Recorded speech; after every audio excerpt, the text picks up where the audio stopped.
Good afternoon, sports fans, and welcome to Nostalgia on the Rocks, where myself and probably Oliver get together and talk about the games of old, the games of new, and everything in between. And today, we are joined by the one and only, the Thunder from Down Under himself, NorZZa. How you doing today, my man? Good morning. I am doing very well. How are you doing? Thank you for having me. I'm doing just peachy. And of course, who could forget the mustached man himself, the Tetris champion, probably Albert. How you doing, my man? No spoilers, but I just watched Falcon and Winter Soldier, and let me tell you, I am hyped the fuck up. Oh yeah. Let's go. We see. I need to know how far away from WandaVision we have to be before we can talk about that because I want to break. I want to talk about that show. And then I don't know if we got to give every episode a week of breather room before we talk about that because I understand we record these on Fridays. So if we talk about it on the show on the Friday, I feel like people aren't going to be too happy.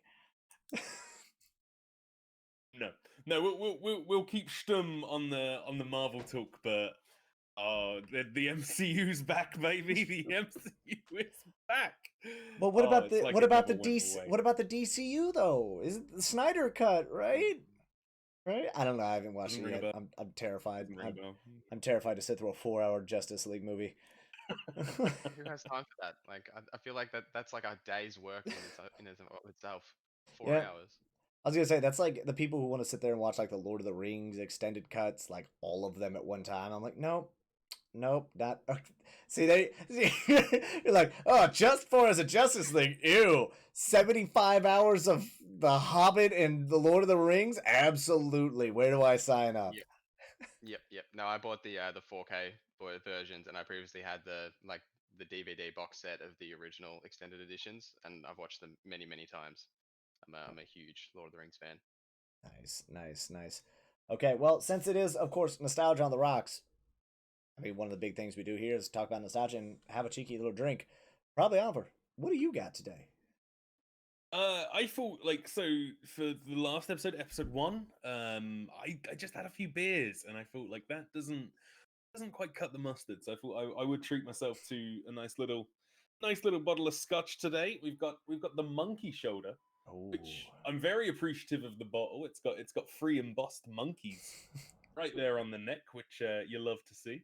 I'm looking forward to cracking it open and having a try. I've only ever drunk it in pubs before, so I've never actually bought an entire bottle, and I'm worried this bottle isn't going to last me particularly long. But I'm looking yeah, forward to it. yeah. That's always the downside with scotch. It's like, ah, man, it's so good, and the bottles are so nice.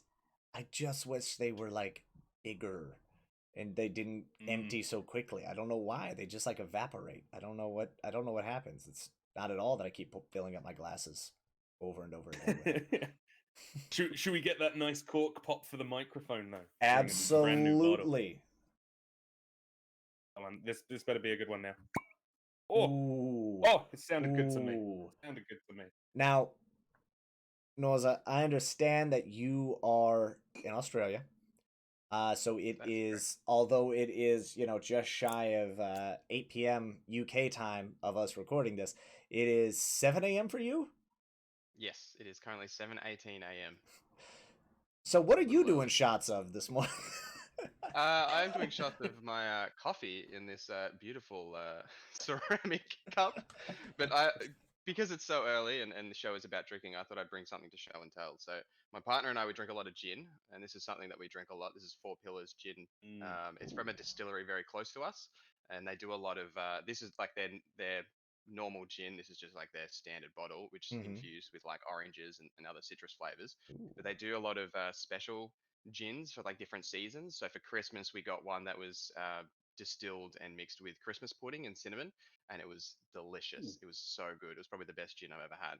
But yeah, just sponsor me for Pillars, and yeah. Hey man, if any of us can get an alcohol sponsorship, I feel like it's gonna be you. Like I've been trying to hit up Fireball forever, and they're like, nah, we don't care if you have a soundbite, we don't care if you have a Hawaiian shirt that's Fireball themed. No, you're already promoting us. Why are we gonna give you money for it now? Yeah. So obviously we're not getting a cork pop on yours. I understand, I get it. like I said, 7 a.m. Even for me, a guy who, has a documented history of drinking at all times of the day, 7 a.m. is a little early. Just a little early. Or very late, depending on how you want to view that. Unless you're in an Maybe airport, 8 in which a.m. we would case have been fine. 8. See, that's the goal, because that's like mimosa time, right? You just that's or I guess Bloody Marys, depending on how hard of a night you had the night prior. And then for me, I have a bottle of Oban 14. Now, never had this one before. Ooh, let's see if I can get the shiny. Nope. All right, whatever. We're gonna send it. Is it? Am I mirrored? I am mirrored. I'm fine in disc. I just realized that.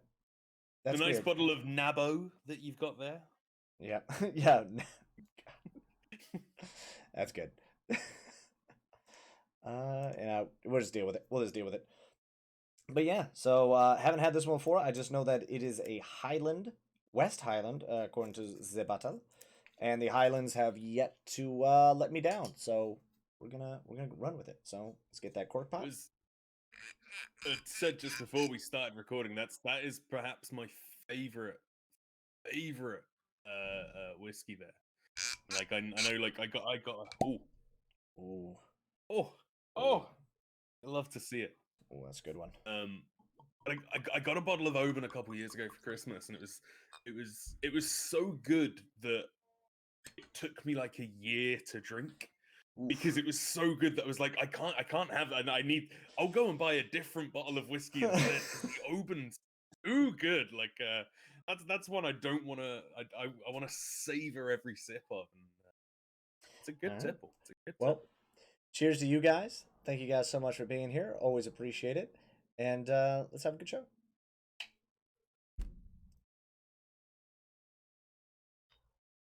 Oh, the synchronized sip was beautiful. And man, that is good. That's good. Okay. I might. Oh, damn it. Why do I have another one? I have another bottle that I'm just going to have to keep stocked now. I don't know if that's a good or a bad thing anymore. I told you. It's a good drink. It's a good drink. It is a very, very good drink. Now, starting us off, we'll kind of ease into this because I did say this was going to be kind of more of a almost interview, if you will, of our friend NorZZa over here. But just to start us off to kind of get the conversation rolling a little bit, there has been a bit of video game news as of late. First and foremost, a game that I said last week I was really looking forward to playing this year, getting pushed to 2022, and that is Gotham Knights. And it hurts my soul. Ish. Because we live in a world where Cyberpunk came out and was a hot, steaming pile of garbage. Where we've had Anthem come out and not have enough content. Where we've had Avengers come out, which we'll talk about that thing here in a second as well. And just kind of be meh. So if they need to push that to give it a little more time, keep it in the oven a little bit longer to make sure it's ready. I mean, I'm down for that. I feel like forevermore we're always gonna live in like a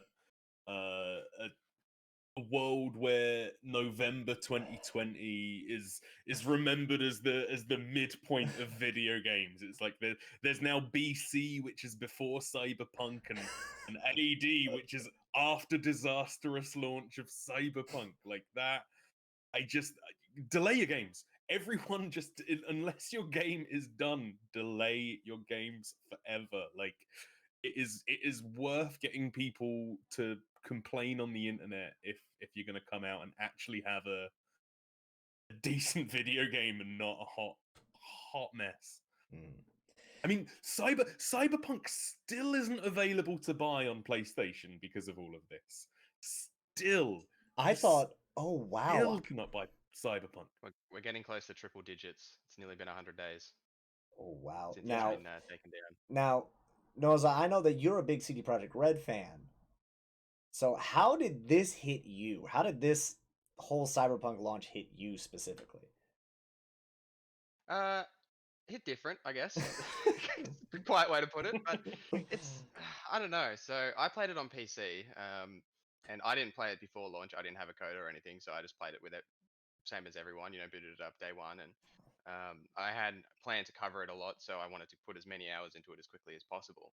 And those first like maybe 8 or so hours, it is very difficult. Other than like those couple of bugs that you get, it's very difficult to notice some of the problems with the game.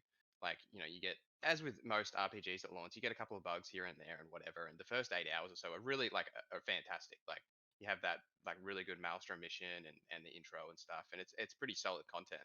And I remember like I played probably about 8 9 hours straight on the first day, just radio silence on everything else. And then you look at the internet and stuff and just see everyone just crapping on the game and about how bad it is and whatever. And then that, I guess, that layer of like disbelief kind of starts to wear off, where you kind of start seeing that transition where you're like, oh yeah, I can kind of see what people are talking about. Oh yeah, I see what this wrong with this and blah blah blah. And I still really enjoyed the game for what is there. Like there is still an element of goodness to it, but it's just sad to see that like I'm a huge Witcher fan and I love CD Projekt Red, and I took 2 weeks off work to play The Witcher 3 when it first came out, and I put like 100 hours of it into 2 weeks. It's a shame to see that the studio that went from like the pedestal is now like all the way down down at the very bottom. Like no one talks positively about CDPR anymore. Oh yeah, because remind me of that, because unfortunately there's another company that you love that kind of took a big nosedive after a launch, but has since kind of had a bit of a resurgence or getting a little bit of goodwill brought back to them. But we're going to table that to whenever we get into the actual like kind of interview portion of that with you. And I have a quick question for both of you. Have either of you touched Avengers past like the first 2 weeks that it came out? I played the beta when it was which was what, August, I want to say. And I enjoyed it, but I also did not in any way feel compelled to buy the full game. I was like, okay, I see what this is. It's not an Oliver game. It's its own thing. Like I am a huge Marvel guy, and because of that, I was like, right, I'm gonna leave it for the time being. I'm now considering picking it up. Like based on the like, I watched the Square Enix conference yesterday. Was it yesterday? Yeah, yesterday. Watched the Square Enix conference. I enjoyed the update, like what they're presenting as the update. It still seems like a game that's somewhat problematic, but looks fun, and I kind of could do with some fun in video games at the moment. Like, so yeah, so I'm considering picking it up, but I just I don't know if I'm ever actually going to get to the point where I actually click buy on it. Like, I don't know what they could do to convince me that it's definitely worth a purchase. But I'm more interested now than I ever have been. Fair enough. Fair enough. NorZZa, what do you got?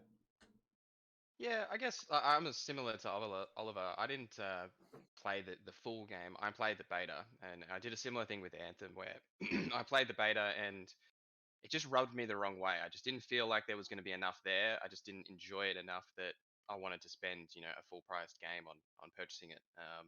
And so I didn't. And the same thing happened with Anthem, and you get everyone kind of runs through the content in a week, 2 weeks, however long, and then bounces. And I felt like we're gonna get a similar thing with Avengers, and we did. The War on Wakanda expansion, that I think is it later this year they're expecting that to release, but I mean their schedules have been They've all said over the place. summer. Yeah, they've Yeah. said summer for Wakanda, but yeah, Yeah, like like Hawkeye was supposed heavy to be what, quotation like marks there. November or something, and it's now, it's March and we get Hawkeye, so it's 6 months later. So who knows when that's gonna come Yeah. out? But like that actually has me interested in the game. So I mean, maybe by then it's gonna be like 15 20 bucks or whatever, and it might be worth a purchase with the content and the changes that they've had to the game since then. And the story seems like the only reason I would play it. Like I don't think I would get into that multiplayer aspect of it, especially at this later stage. But yeah, it's interest me. I'm always interested to see what they're doing, but not enough to pick it up. Okay. Fair enough. Fair enough. I mean, I was one of those suckers who played the demo, bought the game full price, started running through it, and Yeah, I had a lot of fun running through the story part of it. The whole everything to do with Kamala Khan, who is a newer character, kind of came about with the all new, all different Marvel initiative that came out like ballpark 2015. I probably overshot that by a bit, but like that kind of all new, all different Marvel. That's when you had Falcon become Captain America. You had Lady Thor, all that kind of stuff. Kamala Khan kind of came about roughly around that same ballpark time frame. And they did a lot of great stuff with her story. They kind of let her like kind of stand out, not just have your typical like MCU characters of Cap, Black Widow, Iron Man, Thor, and the Hulk.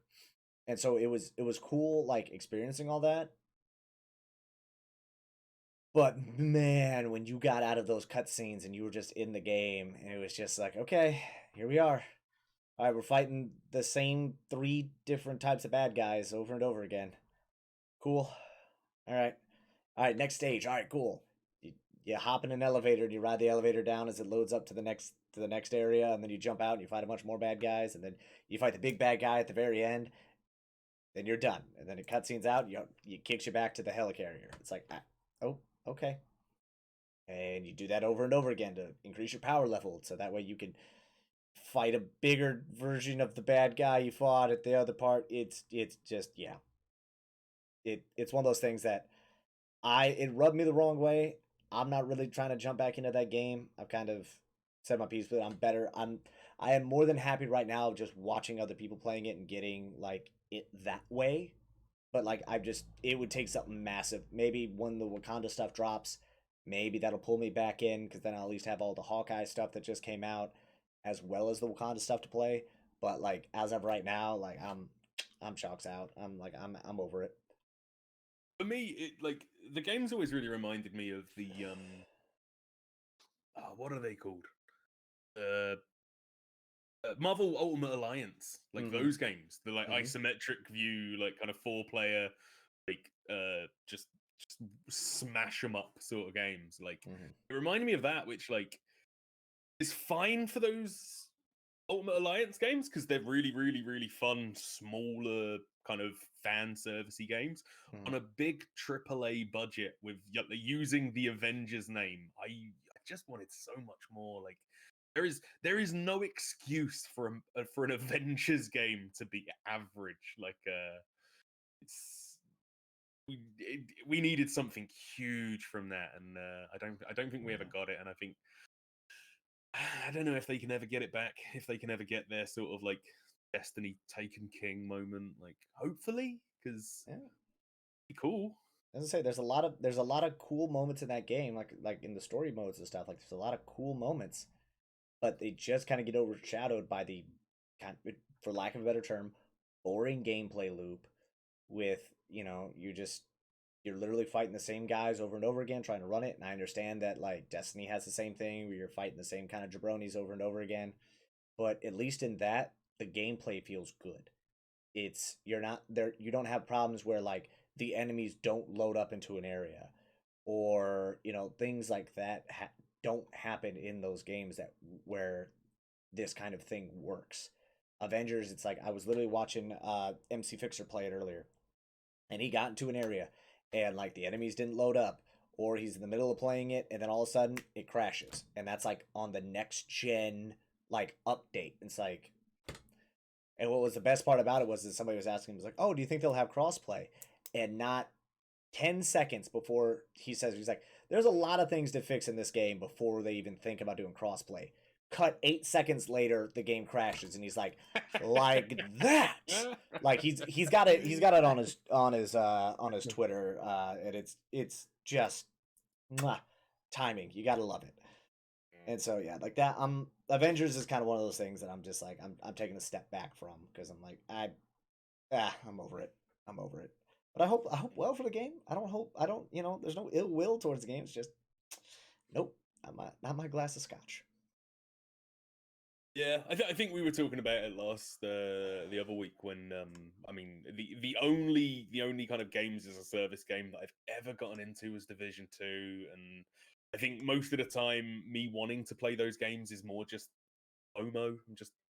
I'm just afraid that I'm not playing something that everyone else is really loving. Like if I ever actually got my hands on it, I'd just be bored. Like, I don't want to be bored by the Avengers. I love the Avengers. Like, yeah, it's a shame. Hopefully that game does have does live up to the potential of its name, but we'll see. We'll see. We will see. We will see. Now, the man of the hour, NorZZa. You are a Twitch streamer, but would you consider yourself a Twitch streamer or a YouTuber more? Just like you personally. Definitely a YouTuber. Yeah. Definitely a YouTuber more. I was gonna say, based on your numbers, I would say YouTube, because god damn. Just pulling up your YouTube right now. So, like you said, you do typically RPG builds, how to get the most out of your characters, stuff like that. You've been covering Baldur's Gate 3 extensively, by the looks of it. On top of that, Cyberpunk, all those other fun things, and then Demon Souls. Like, Demon Souls starter class guide, 52K, 10 essential tips and tricks, like 40K. Like, good lord. So, just to start us off, where did your video game journey, like, what got you into games? Like, what was your first, like, big game that you were like, yes, I enjoy video games? I think that would be so the first ever game that I had was a PlayStation 1, which I got for Christmas. I think I was like 6 or something, like very young. And Spyro the Dragon was the game, the first Spyro the Dragon, and I absolutely loved it. And I didn't have a memory card, so my mum didn't realize she needed to buy a memory card. So I'd played like the first like 50% of that game like a million times, and I'd finished it a couple of times, but like you had to like leave the PlayStation on Mm-hmm. and like paused, and just miraculously every couple of days somehow the PlayStation would turn off. So my personal guess is that she would turn it off so that I would keep playing the same game. But after eventually I got a memory card and finished it and everything. I did get a Game Boy, and I got Pokemon Red and Pokemon Gold and all the Pokemons, and that was what really I think instilled like the love for games, especially RPGs, in me, and leveling up and like trying to get the most out of my Pokemon, and trying different Pokemon that like aren't very strong. Like, what happens if I level it, do this specific thing with it, give it these specific attacks? Like, what will it become? And that's I spent hours and hours playing Pokemon when I was a kid, and I think that's what kind of got me to this point now where I love RPGs, and that's my main genre. That's the main genre that I personally play in my own time, and then that I cover on my channels as well. So I think that's where it all spawned from. Mm-hmm. Now, okay, so the memory card thing is just funny, just because I talked about it yesterday, or not yesterday. Good lord, last episode with the N64. I didn't have a rumble pack for mine either, so we had this very similar thing of like, well, we're just gonna leave that on. Hope my parents don't turn that off. Just thinking like, oh, they left this on. How dare they? I always remember that Yeah. I had a similar thing. Like I had a PS1, didn't have a memory card, and the thing that made me convince my mum and dad to go and buy me a memory card was I always remembered the back of the instruction manual of Final Fantasy VII was an advert for memory cards, and it was a picture of like Cloud and like a scene from FF7 and a picture of the memory card, and it just said in big letters, "Do you think you can complete Final Fantasy VII without this?" And like I remember like just running to my mum and being like, "I need one of these, please."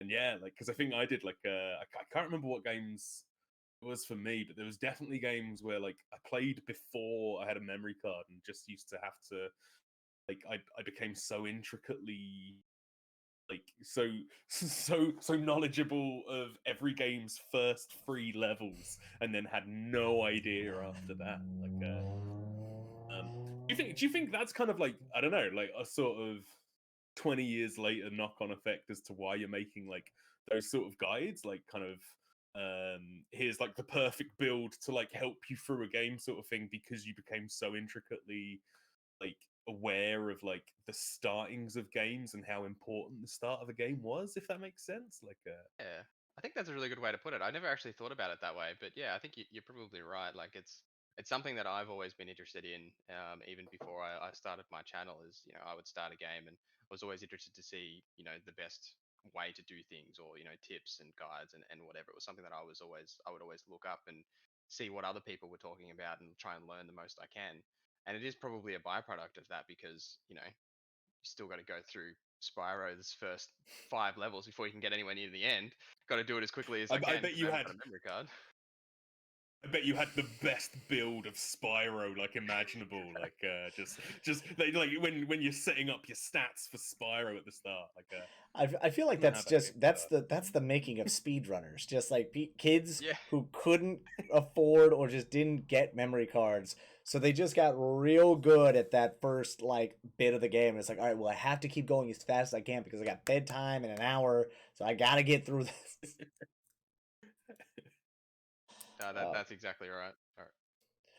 Oh man. And then so you start off, like you said, like Pokemon started your love of RPGs and all that stuff.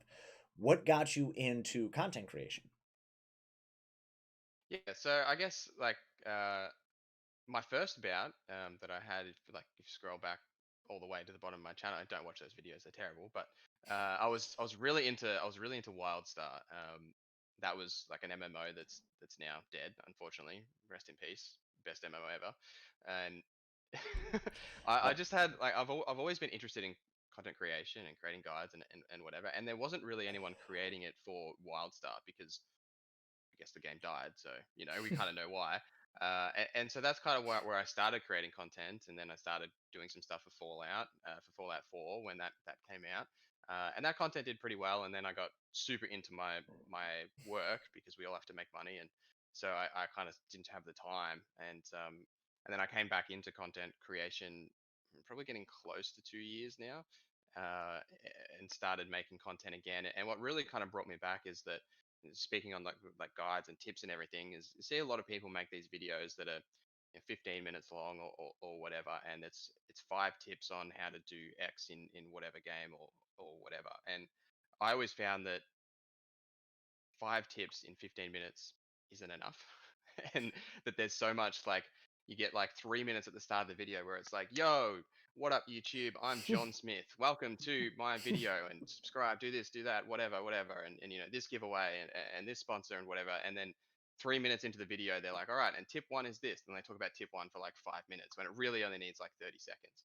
And so something that I thought that I could do better is cram as many tips as possible into the shortest amount of time. So, I think my Fallout 76 tips video is like 40 tips, I think, in like a 10-minute span. And so I try and just cram as much content as I possibly can into the shortest amount of time possible, and try and cut the BS, as your goal is for this year, Paul. Mhm. But try and cut the BS as much as possible. My intros are like 30 seconds long maximum. If I go over 30 seconds, I think I've done a disservice. And then I just get straight into what you want to watch, which is tips. So Yeah, but then how will they if your intro is only 30 seconds long, how will they possibly know to hit that bell and smash that like button and power bomb the subscribe button? If you don't say I it know. over a 4-minute intro, like then what's even the point of having an intro? Exactly. That You that got to is you got to cut yeah. them with the 5 minutes of hitting the like button straight at the start. But no, that used to bother me, and I know that it's something that bothers a lot of people on YouTube, especially. So Mhm, I try and avoid as much of that as I can, and just get straight into the thing that you want to see. So mhm. Now, for your because we kind of talked about how CD Projekt Red, you were a big Witcher fan, 2 weeks off of work to play a video game. Who would ever have done something like that? and yet only scratched the surface in 2 weeks of The Witcher. I feel like Good Lord. Man. I mean, you saw me play it. I feel like NorZZa saw me play that game and was just like, I can't. You just, no, you just, why aren't you using it's oils? Use the oil.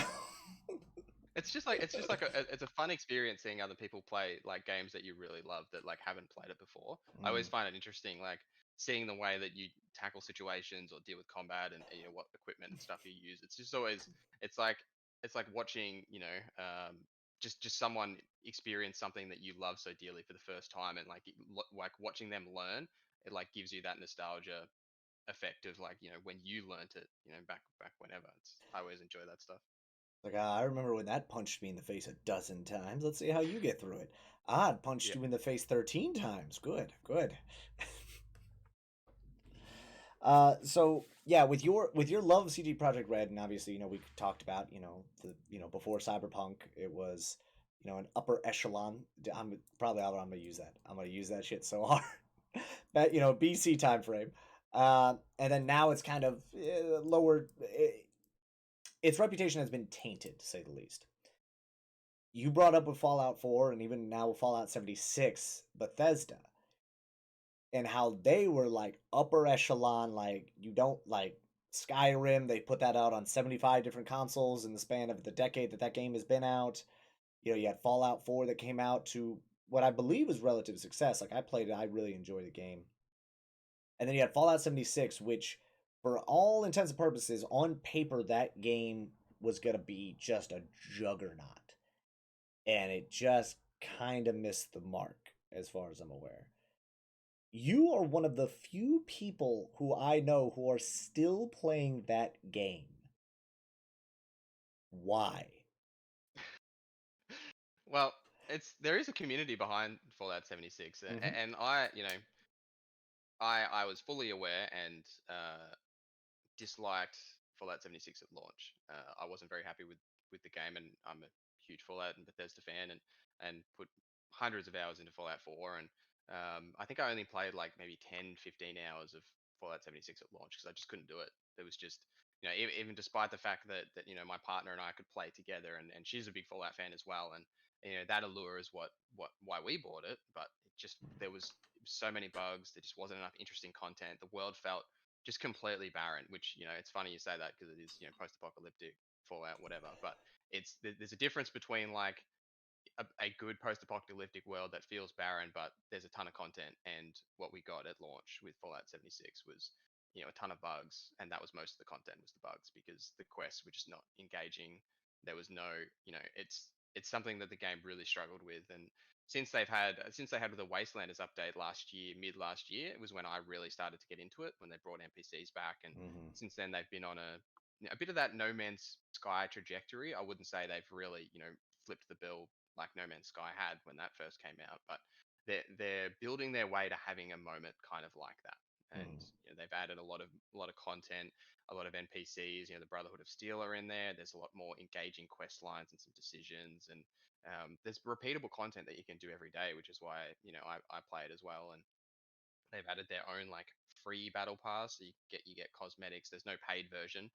It's just like you do your dailies and you can get free cosmetics and upgrades and stuff just as part of that battle pass. And I've found it to be not great.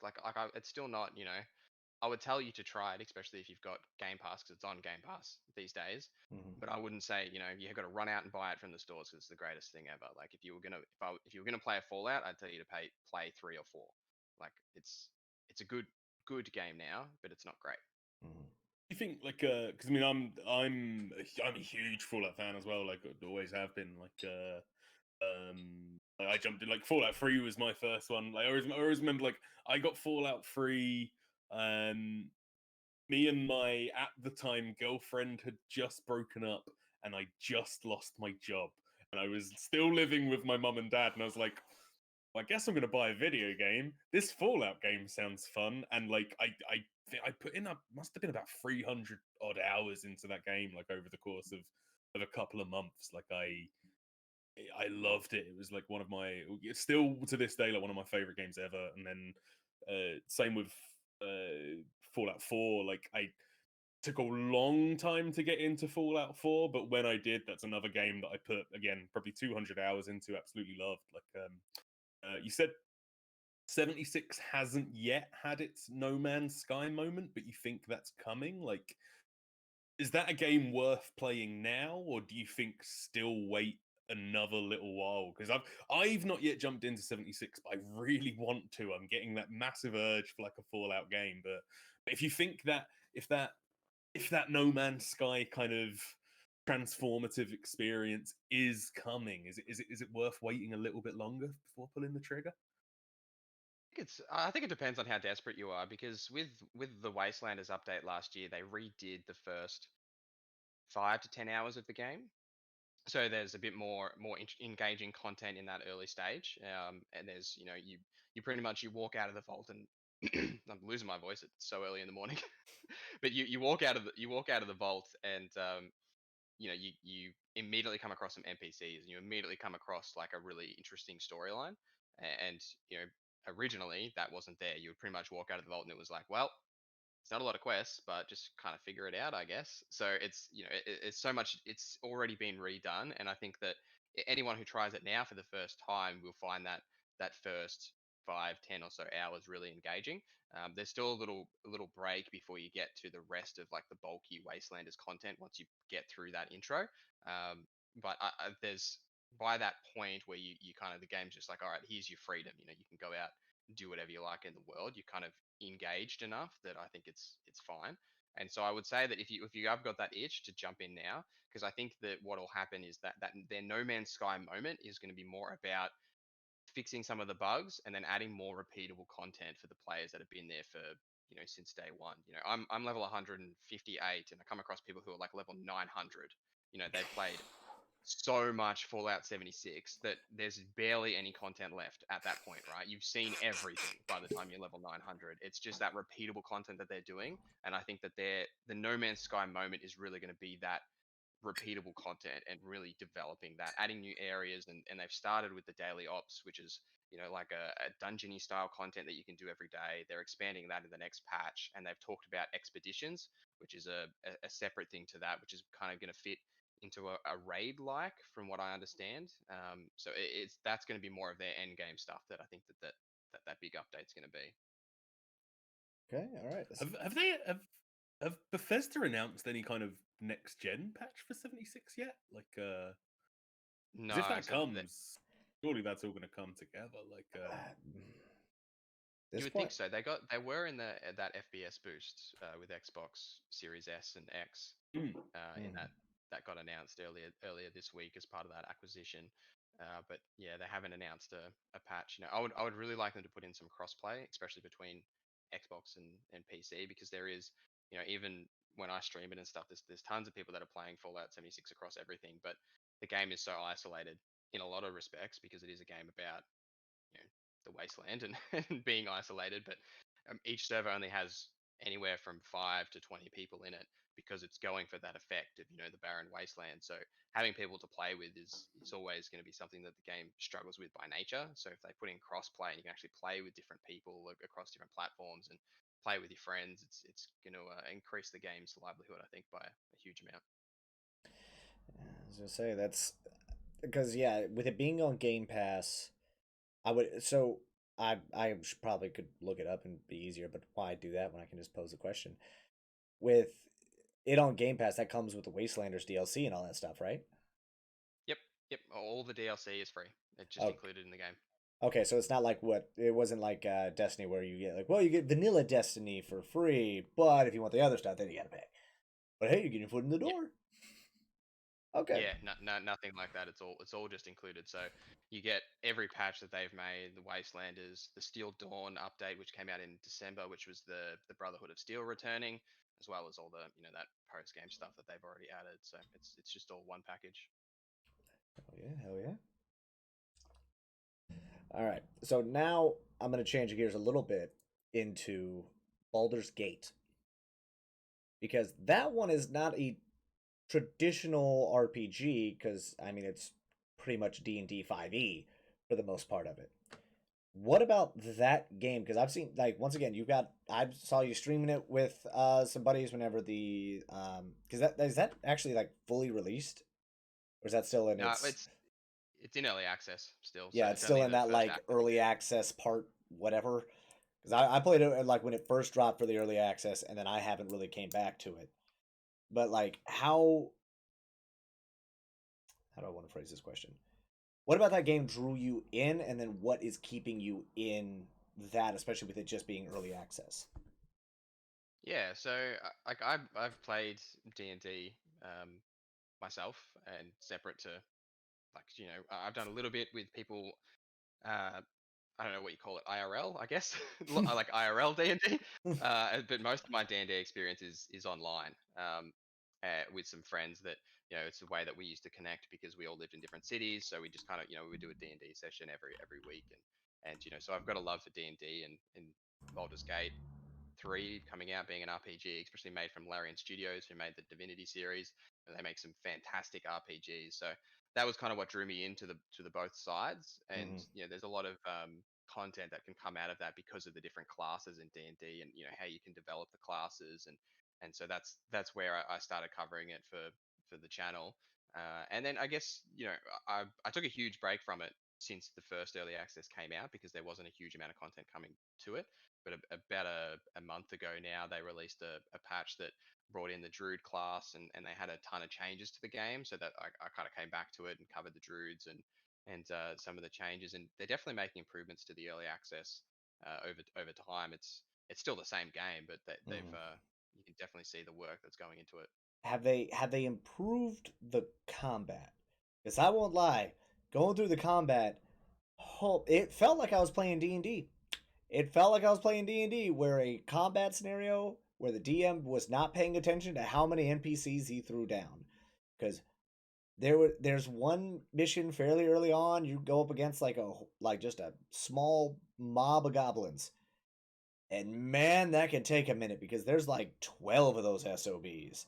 And if you can't hit them, it's just like that fight in and of itself felt like it took 30-45 minutes to do.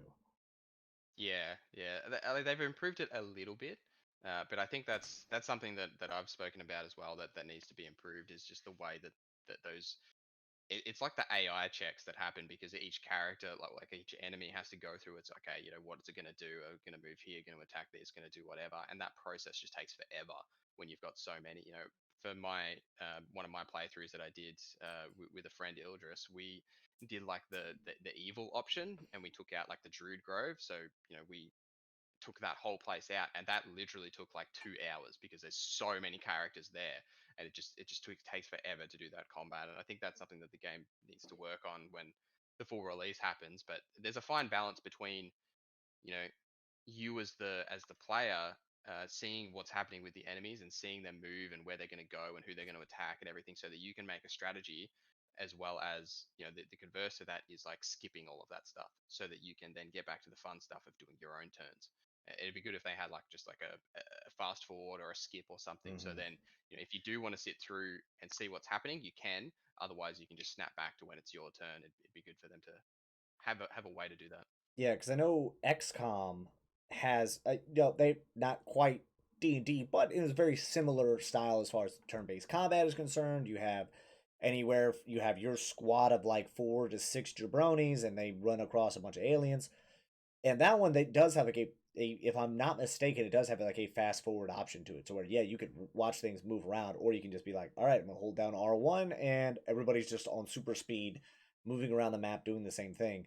So I wonder if they're gonna work on something similar to that, or if it's just for them. It's like, well, it's D&D. It's gotta feel like D&D. It's gotta make every combat encounter take forever.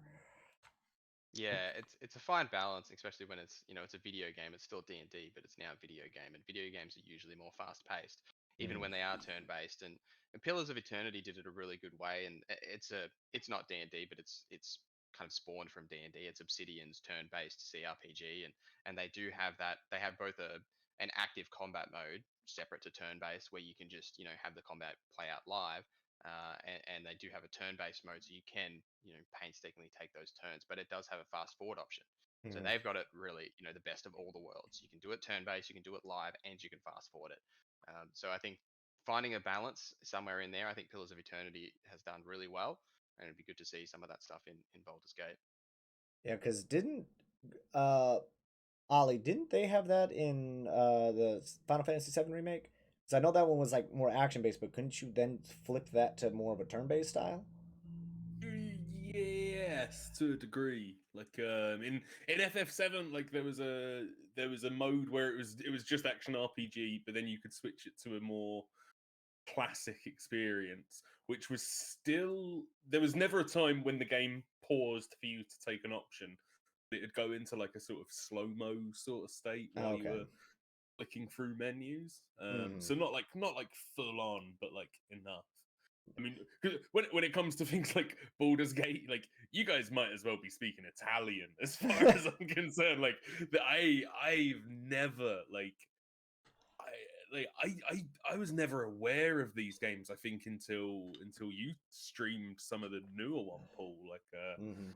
I think I caught like a couple of that, and I was like, this looks cool, but I have no idea where to even start on that sort of stuff. It's really just about getting super invested in making a character and having that character have a dumb, ridiculous bit, and then getting frustrated because your ridiculous bit doesn't work well with combat. So then you just get bullied by every NPC that shows up. But man, is your character gonna look cool while they get beat to hell? Yeah, yeah, it is. It's all about that role playing aspect. You know, if you want to look cool and get beaten up, then that's what the game allows. And I think that's something that's special about the CRPGs and the real heavy RPGs is making characters however you like. You know, you can do it in Skyrim and Fallout and those RPGs as well. But that's something that I've always enjoyed is that that immersion or suspension of disbelief where you're playing a different character and you're playing a part in a different world. That's something that I've always enjoyed.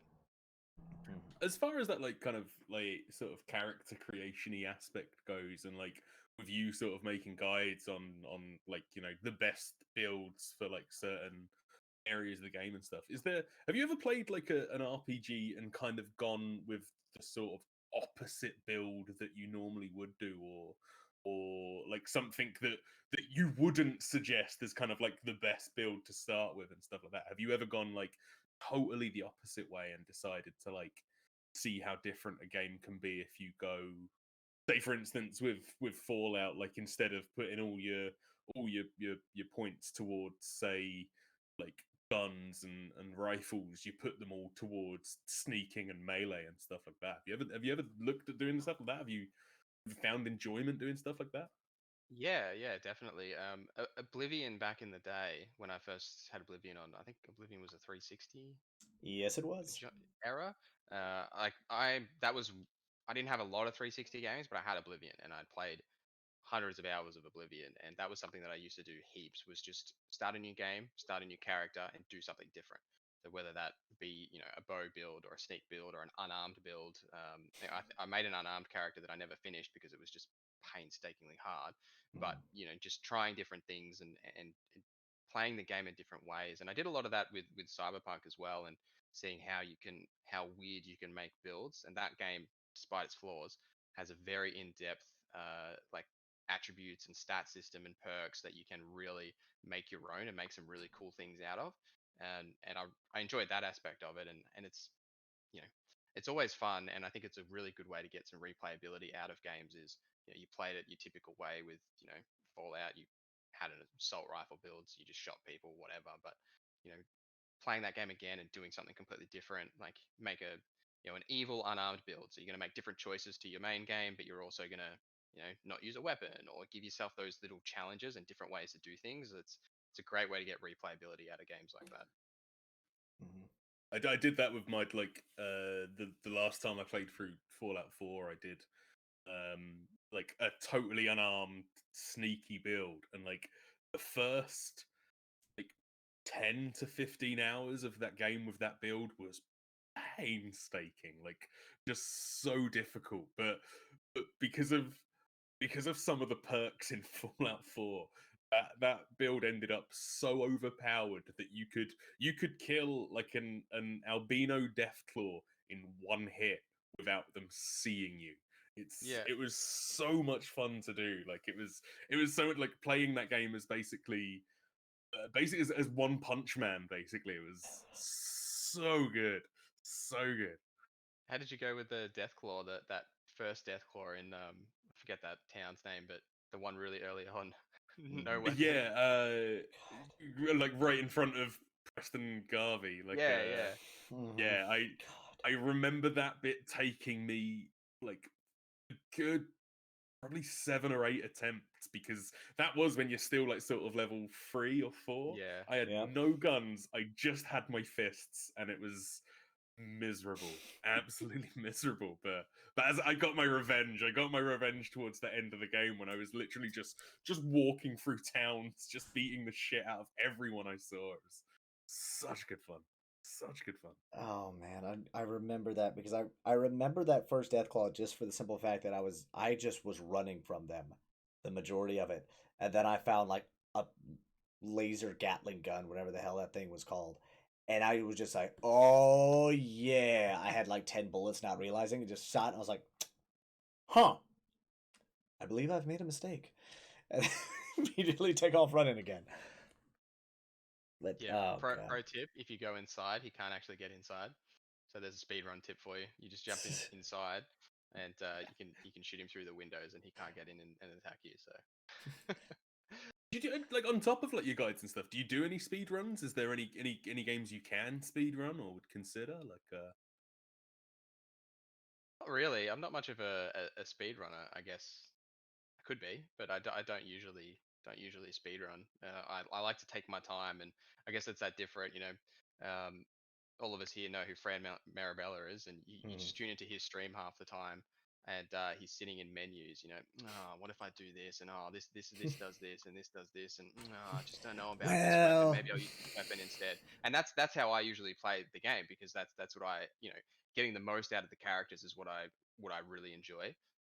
So I spend many hours in menus, like reading things and trying to work out how this thing interacts with this thing, and what if I did this, and that's where the enjoyment comes from for me. okay. I feel like on a weird flip side, like I have the kind of opposite feeling with games to a degree. Like Witcher 3 is like a good example. I was never able to really get into Witcher 3 um because of how intricate every menu was and every option was. I ended up with like decision paralysis almost in those games. Um they're like and like I totally get like this is not me saying like, oh, The Witcher 3 is a bad game. The Witcher 3 is one of the greatest games ever made, like quite clearly. It's just anytime I've tried to play that game, like I open up a menu and it just met with like 40 options, and you're like, I don't know Mm-hmm. what any of these mean. I have no idea.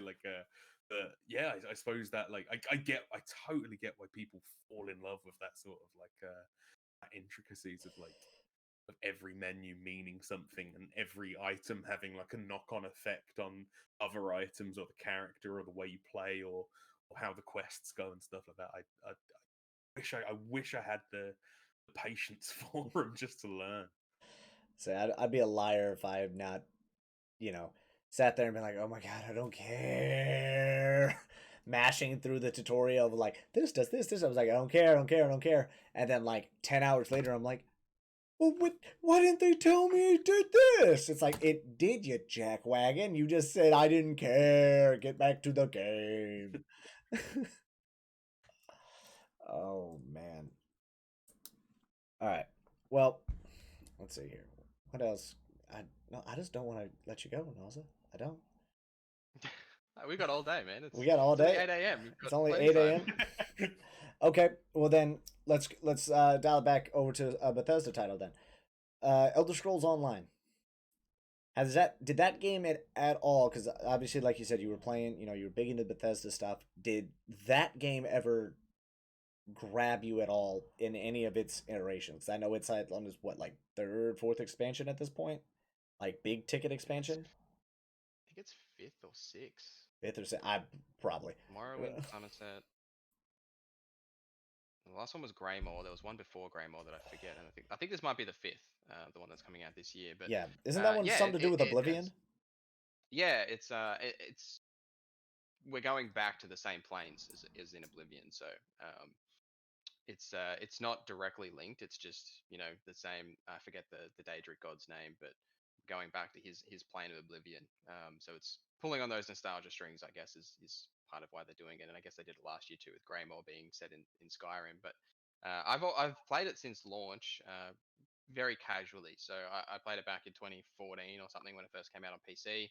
I did make some videos on it for content in I think year and a bit ago now, but I always return to it for the big expansions and the big patches, and just play it really casually. You know, I really enjoy being in an Elder Scrolls world and the stories that come out of it. And I usually just whatever the big patch is, just jump in and play that content, and then usually bounce out not too long after. It's just like that. Kind of like what people do with World of Warcraft these days. Everyone joins in for the big expansions. I usually do that for ESO. Okay, fair enough. Fair enough. Okay, well,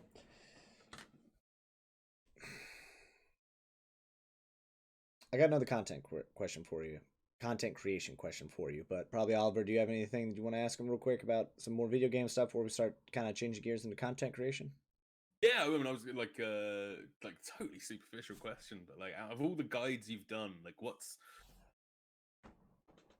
like not necessarily your favorite game you've made guides for, but what's your favorite guide you've made for a game? Like, is there anything you look back on and you go, ah, shit, I nailed that one. Like, that's the definitive guide for X game, sort of thing.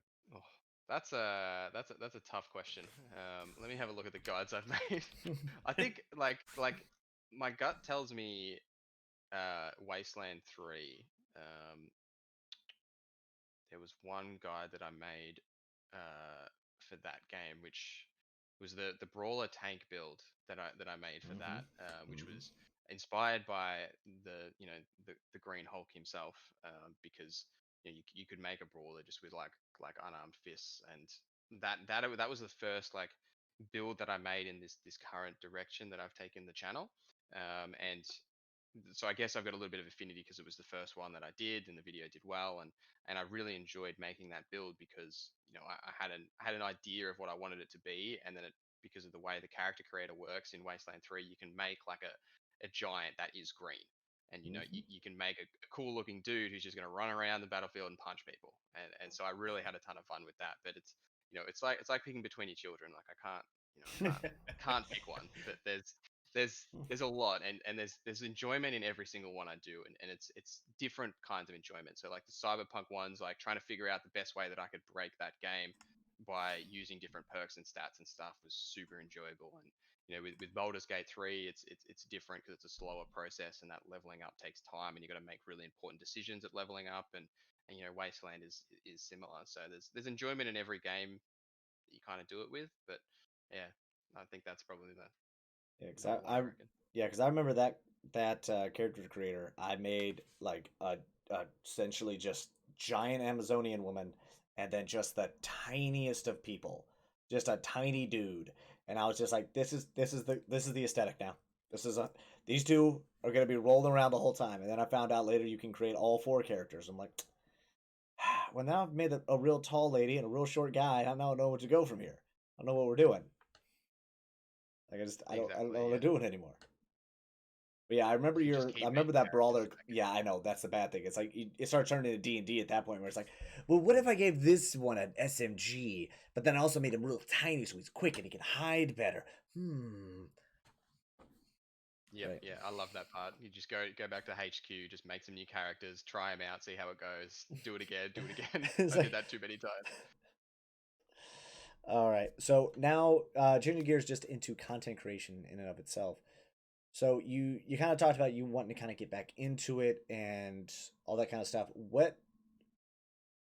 Who would you say that you kind of like watched and kind of like you kind of like got your style from? I would say because there are some people who are like, oh, I've got my style all from myself. I just I didn't I don't. Some people like make their content like in a bubble, so to speak, and then there are some people who kind of like use the influences around them to kind of create their own spin on things without necessarily becoming a carbon copy of just like YouTuber A or streamer B.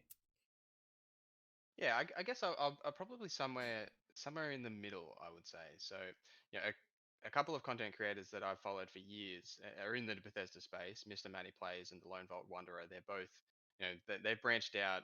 Mr. Matty Plays does a ton of other stuff now, but I've followed him since he was, 16 or 17, making videos on like his phone or something. Like I've been a fan of him for years, and I've really enjoyed like his growth. Like he's always looking to improve, and you can see that through his videos, and that's something that I always try and do as well. And he always puts his personality into his videos, and I try and do that. But something conversely to that, there are channels like Fextra Life who they also do a lot of builds, and just because of being in the business, you've got to understand what your competitors are doing and how they're making videos and how it's different to yours and everything. And I follow Fextra Life, but something that I always felt from their content is that there isn't a lot of personality, because they're a team of, I don't know, 10-ish or so people. So different people make different videos, and you get different every time you click on a video. It could be a different voice, different attitude, different personality, different opinion is something that's important for that as well. And so I guess a lot of my influences come from both of those sides, from being a purely analytical and focused channel like Fextra Life, as well as adding some of that personality and something from other channels and stuff that you see. And I think that is where my image came from for the videos. And always try and have myself in the videos, as well as try and keep it lighthearted while delivering as much content as quickly as I can, and just trying to put my personality through those videos as much as I can, which is hard for the type of videos that they are. Okay, all right. Now, with that being said, obviously you know where your content started, which you said not to go back and watch those videos. I'm now 100% going to go link one of those and tweet out like the first video I see, so you better delete them quick. Or so you see where you started, you kind of know where you're at. Where would you like this to go? Do you want content creation to be your full-time job, or do you still kind of think of this as more of a hobby rather than a career path? Yeah, like it's definitely for me. I want it to be a career path. I don't necessarily want to be a content creator as my full time gig, but something that I started doing this year is I quit my job in December last year, and I've started uni. I'm doing a pathway course, but primarily I'm going to be doing media and communications to get a bachelor of that, and I want to go into the industry as a journalist, or into that content creation space for someone else, as a I'll still do my stuff on the side, because I've been doing it on the side while working, 60, 70 hours a week anyway. And so I'll always be doing my stuff, but I want to actually get into the industry and work for a company, whether that, be a journalist or in community management or something like that. I want to actually get a job in the industry is my plan in the future. Okay, all right. So you want to be essentially join like well yeah like a team. So are we talking Yeah. like a kind of funny a game attack, a even a fun house for like, or just for a couple examples there, like that's where you actually see yourself like fitting in? Not into that personality side like those channels, more into like the other side. So something like an IGN, or they have guides editors who create, they create their guides for their channel.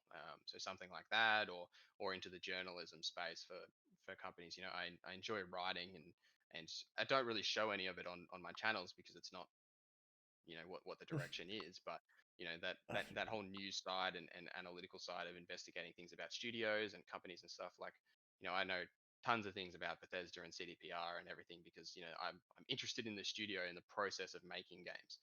It's just not something that I have a creative outlet for. But getting into the industry in that way, or as like a guides editor or something, is kind of the direction that I want to go. I'm gonna say you just okay. All right, I got you. I was gonna make a bad joke, but we're just like, nope, we're just gonna skip right over that. I'll let probably Oliver make the bad jokes. Whoa! How dare you? My jokes are incredible. At all points. We'll go with that. We'll go with that. All right, NorZZa, thank you so much for being on here. Where can people find you? Yeah, you can find me at NorZZa, NorZZa, on Twitch and YouTube. And my social medias are all NorZZa TV, because someone has NorZZa on Twitter and Instagram and everywhere. So, if you ever find that person, please hunt them down and get rid of their their username so that I can have it. You're I preaching to was the choir there, because someone's got Probably Oliver, someone's got FNHPaul. The person who's got FNHPaul is FNHPaul. He's just forgotten the password. It happens. It be like that sometimes. I forgot my login for the original one, and now it is a Twitter that hasn't done anything in 5 years, because that was the last time I was able to log into it. So on that, I'm still a radio broadcaster. Like the photo is me with a lot with a more military kind of not buzz cut, but a high and tight with like radio station shit all around me because that's what I was doing at the time. At least you own that account. I think the Instagram for NorZZa is like a flower business or something, but they've gone out of business, so it's really it's like 6 years old or something. But it's just like flowers. So if you search like the NorZZa hashtag on Instagram, you just get like some pretty flowers and stuff. It's like, yeah, that's me.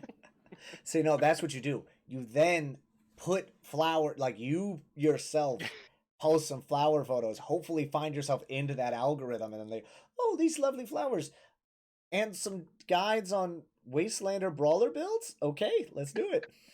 I was gonna say, like, as if the content creation career doesn't pan out, at least you've got like a career in floristry waiting for you. So just quick pivot, That's just right. quick pivot. Oh, that was the game. Outriders. I totally meant to ask you about that earlier. Is that game at all on your radar, or is that a game that you're just like, nah? Yeah, definitely on my radar. I've played the demo, planning to play the full game. Probably going to make some builds on the different classes and stuff. It's a little bit of a different breadth to some of the other stuff that I've covered in the past, but it's definitely on my radar. I think that I'm a little skeptical about how that its longevity is gonna be, but initially, like I had some good fun with the demo, so I think there's definitely some good content there. Okay, I was about to say, I was like, now I got big Anthem vibes when I play the demo, which is terrifying because it's fun to play, but what do I do after I finish the main storyline? So the fact that you're also a little skeptical, kind of like, I was like, okay, cool, I'm not crazy. Someone else thought these thoughts. Thank God. Yeah, I think the entry level is going to be easier for it being on Game Pass and everything as well, and I think that demo is much more substantial than what we got with Anthem, and just the way that I feel playing it compared to Anthem or Avengers, which I guess did a similar thing, had that beta slash demo just before launch. I feel like there's a bit more of a direction, especially with Outriders have talked about their end game and 30+ hour storyline and whatever. I feel like there's going to be more there, especially in the short term, and I would hope. You never know, but People Can Fly are a great studio. They worked on Gears. You can see those Gears influences in Outriders and Bulletstorm and stuff. They make great shooters, and you would think a studio like that's worked on such big titles and it worked with Xbox on Gears would have an understanding that, look, you can't release a game in 2021 with 15 hours content, especially a games as a service, and that's the game. It's going to have a longevity to it, and I think that with the world tier stuff they're doing, there's already a lot of that replayability there that's just baked into the game straight from launch. And I think it's going to go more of a direction of Borderlands than an Anthem. So think about Borderlands 3, they had those expansions that came out. That's co-op style with the different classes. So I get more Borderlands vibes from Outriders than I do like an Anthem or a Destiny kind of vibe. All right. Well, I can't wait to see what you do with that game, and time will tell. I never want to wish ill will on a game. Like that I would be a terrible person if I was like, I hope this game is trash. It's like, why? You know how many people work on this game? A lot.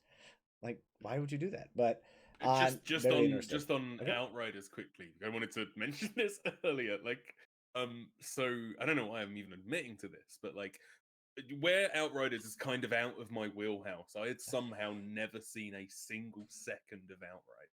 I think I'd missed every trailer. I hadn't seen anyone play it like during the demo or anything. It totally skipped me by until I watched that Square conference yesterday. And for some reason, I thought Outriders was like a gritty, realistic Division 2-esque, like regular dudes in regular armor with regular gun shooter. So I watched that trailer yesterday. There was dragons and some dude had a fucking energy sword. I was like, all right, I think I'm in now. I think I'm interested now. Look, you get to be blown away. You either get to be an earthbender, you could be a firebender, you could get like a teleportation power thing, or you could just be a dude who shoots people with a sniper rifle from way in the back. I forget that last one. He's got grenades. Don't sell him short. Oh, I don't know that character. I was just like, all right, cool. Oh, you're way in the back? I don't care. I don't need that. I was earthbender. I was like, yeah, just let me get up close and personal and punch people in the face with a shotgun. I got this. At one point in that demo, I was dual wielding shotguns. I was like, I'm sure this won't pan. I'm sure this won't go poorly at all. Yeah, I was like, the different variations of classes is kind of fun. Mm.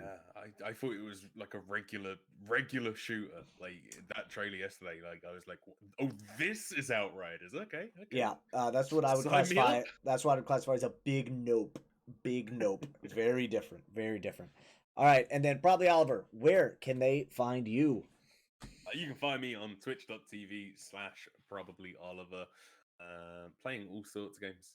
At the moment, I've jumped back into Dreams recently. So if you want to see some Dreams, head over to twitch.tv/ProbablyOliver. Fair enough. Fair Other enough. than that, on Twitter, probably_Oliver, Instagram, probablyOliver. Everywhere's probablyOliver except for Twitter. Probably_Oliver. Which I did make a joke. I was just gonna keep tagging him every time we go live with Nostalgia on the Rocks. Because last time he was like, I think you mean probably_Oliver. And I was like, oh. Do I now? And so now the end goal is I thought about just keep tagging him in these every time we go live. And then at some point just bring him on as a surprise guest. Just like not tell Probably Oliver at all about it. Just like, and our guest, Probably Oliver. It's like, and our special guest, Probably Oliver. Like, wait, what? just for that 5 seconds. Like, I follow him on Twitter. Like, that's what you should go and follow. Probably Oliver, no underscore on Twitter. He's a really interesting dude. He knows a lot about like NASA and stuff like that. Really interesting dude. So he's like the gap in like our knowledge bases would be far too great. It's like, so rocket ships. All right, everybody. Well, that is going to do it for us here on our second episode of Nostalgia on the Rocks. I would like to thank my BEA beautiful co-host, Probably Oliver, for sitting down with me as always. And thank you to our special guest, NorZZa, for taking his time, waking up bright and early, and, having some coffee instead of some booze, which I can fully understand. So before we go, I'm going to top up my drink. We'll do one last cheers, and then we'll get out of here. My coffee finished like an hour ago, so I'll see. have But some here, of this now water here's the bottle. thing, right? Your glass is opaque, so you could just be like, yes, cheers. Yes, totally full glass. All right, but take it easy, everybody. Have a good one, and remember to stay safe out there. All right, cheers.